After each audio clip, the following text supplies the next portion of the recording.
Yo voy a hablar algo un poquito diferente a todo lo que se ha hablado hasta ahora.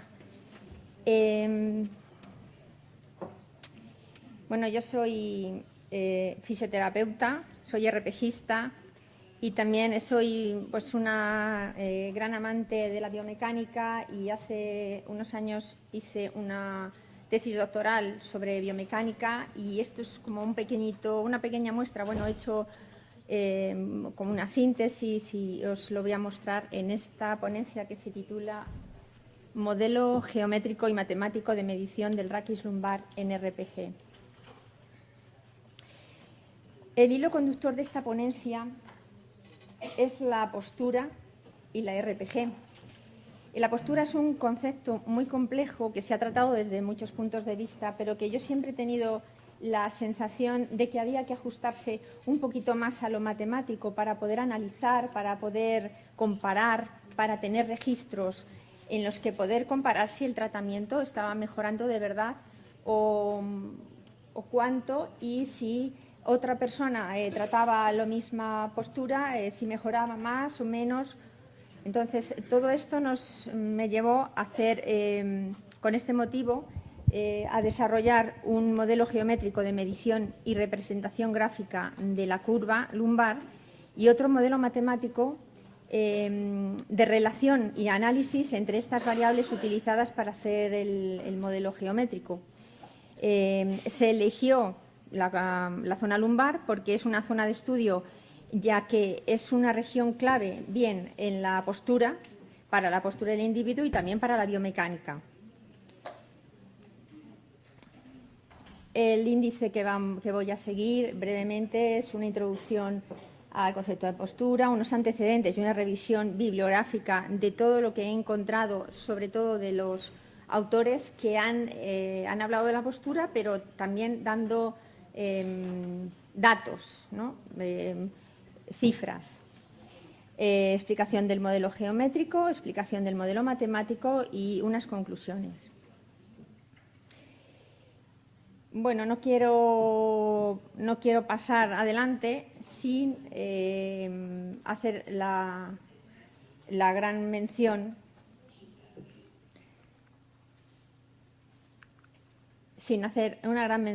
a nuestro querido maestro Philippe Suchard y a su método de reeducación postural global, porque él ha sido, pues, para mí, pues, como la llave que me ha abierto, pues, un universo a la postura, y le doy las gracias sobre todo por toda una vida de dedicación hacia el método. Hablando un poquito de la postura,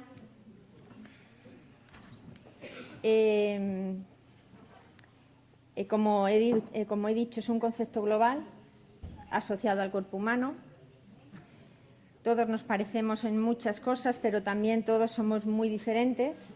Tenemos unas características comunes a la especie, pero también unas características individuales que nos reflejan nuestra psicología, la personalidad, la herencia genética, nuestro desarrollo físico, las enfermedades que hayamos tenido.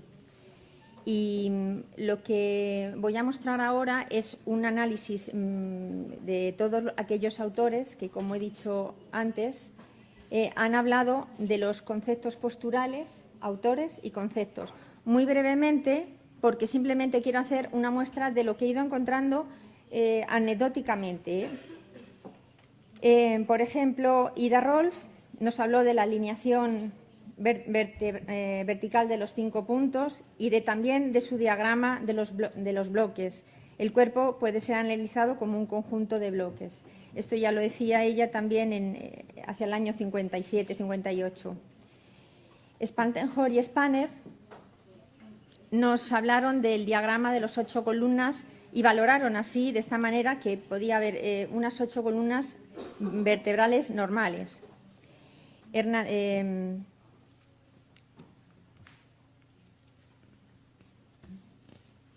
Perdón, es que no sé, así. Santonja hizo un esquema de las distintas disposiciones de la columna vertebral, y el alemán Bames valoró en su libro El desnudo, perdón, es que lo tengo aquí, eso es. Bames elaboró en su libro El humano desnudo, valoró la postura según variaba el ángulo entre la cresta ilíaca y el fémur. Tiemann, es una curiosidad porque también muchos años antes nos había descrito unas posturas patológicas por la anteversión y la retroversión del raquis, de la pelvis. No puedo pasar por alto los cuadernos de biomecánica postural, de biomecánica de Capanghi. Y también Capanghi nos trajo a muchos autores que él fue recopilando para sus cuadernos, como por ejemplo Adelmas y su índice raquídeo. Más actuales son la biomecánica de las charneras dorsolumbares y lumbosacras de Dufour. Sobre el año 1961, de Sece enseñaba a sus alumnos ya a cómo interpretar una radiografía vertebral y describió, como él llamó, las medidas cifradas de la hiperlordosis. Hernández Corvo nos mostró su resorte, habló del resorte bípedo vertebral y nombraba desde la novena dorsal. Perdriolle, con su regla y su torsiometría, y me he permitido traer todas estas mediciones sobre unas imágenes propias del sistema de medida con AutoCAD que nosotros hacemos, donde se pueden ver pues, los ángulos de Cobb, las rotaciones vertebrales de Perdriolle, la relación de la flecha de Suchard, la horizontalización de la vértebra, todas aquellas medidas que nosotros hemos podido captar que no son válidas para hacer el estudio de la columna y de la postura, las podemos plasmar ahí. Aquí tengo una anécdota con la torsiometría de Perdriolle, que una vez, no sé si se acuerda Philippe, me dijo: solamente hay 2 personas en el mundo que utilicen la regla de Perdriolle y somos tú y yo, me dijo, somos tú y yo. Bueno, pues sí la usamos y la ponemos siempre en nuestros estudios. Pasamos a ver rápidamente, estos son estudios muy rapiditos en el deporte. La sensación de querer mejorar en el deporte siempre han sido un campo muy bueno para mejorar y para estudiar todo lo que es la columna, no solo como una columna que podamos medir, sino que tiene que funcionar perfectamente para mejorar las marcas. Este es un breve resumen de unas medidas angulares en el plano sagital fisiológicas de la columna vertebral, establecidas como normales por diferentes autores, y de los que hemos recogido pues, muchas de las cifras que ellos dan para nosotros hacerlas válidas y plasmarlas en el estudio. Nos planteamos ya los objetivos de estos modelos. Se plantea la elaboración de un método geométrico apoyado en una metodología de medición de la columna vertebral en su región lumbar que permita describir gráficamente la morfología del raquis lumbar en su contorno real, en su plano sagital, para poder así caracterizarla, analizarla y posteriormente establecer métodos estadísticos que permitan obtener resultados. Este método geométrico cuenta con un método de medición propio, estableciendo unos parámetros, unas variables que definan la postura, planteamiento de variables geométricas, con un material y un método de gran calidad que dé fiabilidad al estudio, para realizar una representación gráfica, como digo, del raquis lumbar por medio de variables geométricas que definan la postura y permitan su clasificación. Y un modelo matemático que es el estudio de las variables mediante tiene dos partes bien diferenciadas. El test de independencia, que determina la relación de dependencia entre las variables que aporta que aporta la hipótesis de la globalidad, y el test de bondad de ajuste, que aporta la hipótesis de la distribución normal estadística. La distribución teórica de la normalidad nos dará la razón si nuestro estudio ha sido válido o no. Pasamos a describir el método geométrico. En el punto 3.1, método de medición. Se trata de tener radiografías, todas las radiografías de los pertenecientes a la muestra, y digitalizarlas. Primero se digitaliza.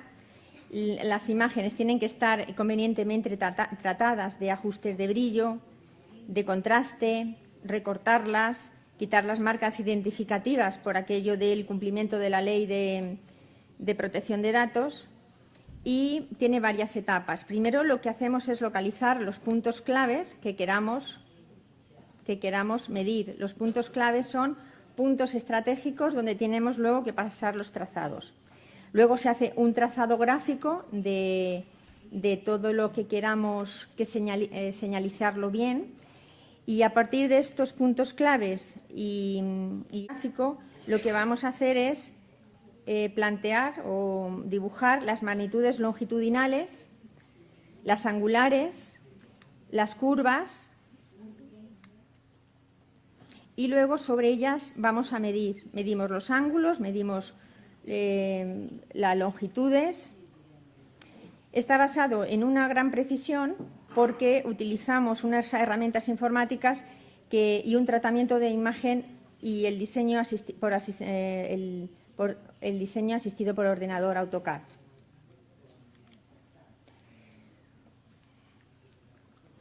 Después que tenemos todos estos datos, la localización de todos los ángulos los hemos medido, los ponemos en unas tablas para tener toda la secuencia de la muestra que tenemos. Y vamos a elegir, en el punto 2, planteamiento de variables, qué variables vamos a elegir para hacer el estudio. Primero las generales, de sexo, edad, talla, índice de masa corporal, y las de tipo B, las variables raquídeas. Son variables que nos están contando posturalmente, que nos ayuden a elaborar en nuestro campo, en el campo postural. Ángulo sacro, ángulo de reversión, longitud de curva, estas las vamos a ver una a una. El ángulo sacro, alfa 1, el ángulo de reversión, el ángulo alfa 1 es el ángulo medido entre la cara superior del S1 y la horizontal. El ángulo de reversión, comprendido entre la cuerda lumbar y la plomada trazada desde el vértice postero-superior de la L1. La longitud de la flecha, medida de la curva por spline. Esta curva no es un trocito de circunferencia ni son sumas de rectas, sino que está pasada por puntos conocidos muy concretos por donde tiene que pasar la curva. Es una curva flexible, se llama así spline. Medimos la flecha, que es la distancia de la cuerda a la curva, y la altura de la lordosis, que es la tangente a la curva trazada. Si corresponde a L3, tendremos la altura en L3, y si corresponde a L4, será L4. También algún detalle anatómico, como si hay o no cuña en L5.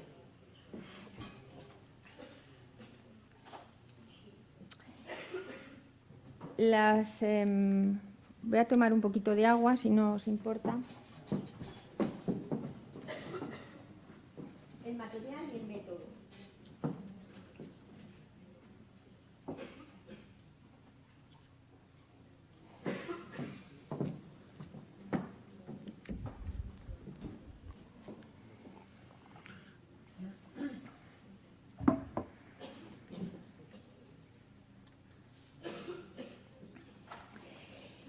Recogidas todas las radiografías sagitales de la región lumbar, la muestra es de 77 individuos, una población de 77 individuos, con unas exclusiones de todas aquellas patologías que la persona pudiera tener. Si nos contaban si tenían una hernia discal o habían padecido una ciática, esas se descartaban. El lugar se realizó en el Centro de Medicina del Deporte del Consejo Superior de Deportes de Madrid, en el Centro de Alto Rendimiento, en la unidad de imagen y dinámica postural. Allí cuentan con equipos de rayos X, escáneres digitalizados para hacer las radiografías, un procesador que produce imágenes latentes CR, un software de gestión y tratamiento de imágenes, el CARStream, una base de datos de todas estas personas que han ido pasando y tanto la muestra como el lugar, el protocolo de realización y el manejo de imágenes garantizan la fiabilidad del estudio realizado, porque siempre han sido realizadas por el mismo profesional, con las mismas indicaciones y los mismos aparatos. Una vez que tenemos todos los datos y una vez que tenemos ya las muestras, vamos a clasificar, a caracterizar la columna lumbar por tres criterios. El criterio de inclinación anterior o posterior de la curva lumbar por la variable ángulo de reversión, el criterio de altura de lordosis por la variable altura de la lordosis lumbar y el criterio de horizontalidad del sacro por la variable ángulo sacro. La inclinación anterior o posterior de la curva lumbar, como ya hemos dicho, por el ángulo de reversión tendremos una reversión neutra si está en la misma plomada coincide con la plomada, una reversión positiva si la plomada está por detrás de la curva y una reversión negativa si la curva está por delante. Por el criterio de altura de la lordosis, si la máxima flecha está en L3, será altura de la lordosis 3 o altura de la lordosis en 4 si se encuentra en la L4. Y el último criterio lo podemos clasificar por ángulo sacro. Si el ángulo sacro es mayor de 30, será un sacro horizontal, y si es menor de 30, será un sacro vertical. Pasamos al método matemático.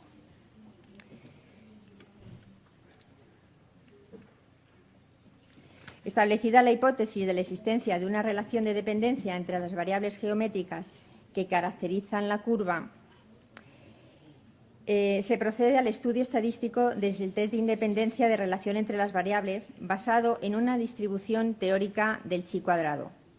Mediante el test de independencia se establecen las relaciones de dependencia o independencia entre las variables y este estudio es muy relevante porque es el primer paso para contrastar la hipótesis de la globalidad de la postura. La hipótesis de la globalidad, los mecanismos de compensación, es decir, el concepto de globalidad establece la interacción entre diferentes zonas del cuerpo y así como la aparición de compensaciones como mecanismo de reequilibrio entre ellas. Y luego realizamos un test de bondad de ajuste para ver si el estudio de función de la distribución estadística de las variables se traduce en una función de distribución normal. En tablas podemos ver el cruce de variables que hemos realizado. y una vez hecho el test de independencia por el chi cuadrado, resulta que nos dan unas variables que son dependientes de otras y unas que son independientes. Lo vamos a ver con este esquema mucho más claro. Los que están en más oscuros son las variables que han dado independientes. Las variables en rosa son dependientes y las que están en amarillo tienen un nivel muy escaso de dependencia.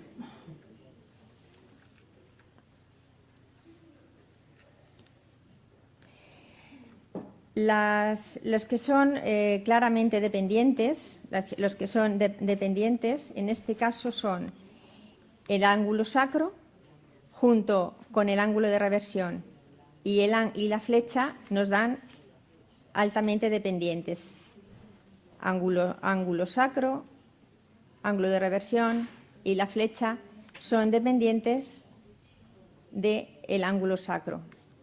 Estas conclusiones los vamos a decir un poquito más claras con esta diapositiva. Las variables que nos han dado claramente dependientes son el ángulo sacro, ángulo de reversión, ángulo sacro, ángulo de reversión, ángulo sacro, longitud de la curva y ángulo sacro, la flecha. Los cambios de valor del ángulo sacro van a influir tanto en la reversión como en la longitud de la flecha, o sea, con la longitud de la curva y la flecha.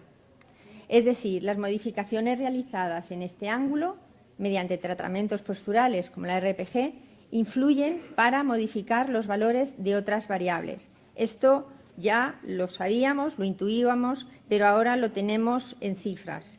Lo tenemos ya valorado y cuantificado. Las variables que han dado dependientes, también, otras variables son el ángulo de reversión, que influye también en la flecha y en la longitud de la curva. Y la curiosidad que también sabíamos es que el índice de masa corporal es dependiente de la edad y del sexo.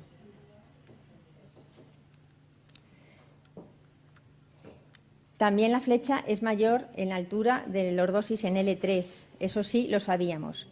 Las variables independientes, las variables que han dado independientes es la variable ángulo sacro, ángulo de reversión, ángulo de la curva y flecha han resultado ser independientes del sexo.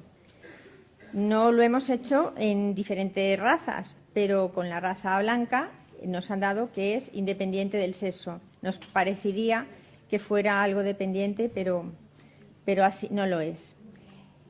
Perdonadme, me están diciendo que ya tengo que correr. Siento el retraso que se ha acumulado antes, pero bueno. La variable altura de la lordosis sexo es independencia intermedia. En el caso de la altura en L4 se ha registrado en 1/3 de los varones y solo en 2 mujeres, mientras que en L3 27 de las 29 mujeres y 2/3 en los varones. Es decir, las mujeres somos de L3 y los varones pues hay variaciones. Sin embargo, la altura de la lordosis es independiente del ángulo de reversión y de la longitud de la curva. Gráficas que nos van a mostrar, no tengo mucho tiempo en enseñaros, así que vamos a pasar directamente a contaros que el test de voluntad y ajuste es un estudio de la función de distribución de las estadísticas si nuestra muestra se mantiene cercana el histograma a la distribución normal y si se ajustan todos los datos y como veis se ajustan perfectamente. Conclusiones, más que conclusiones, comentarios. El método geométrico, y repaso ya de todo, con esto acabo. El método geométrico se ha realizado con una metodología propia de medición. Se basa en herramientas informáticas de AutoCAD. Son precisas, con unas mediciones exactas. Se ha utilizado variables adaptadas al concepto de postura. Se ha hecho una revisión bibliográfica y una aplicación estadística.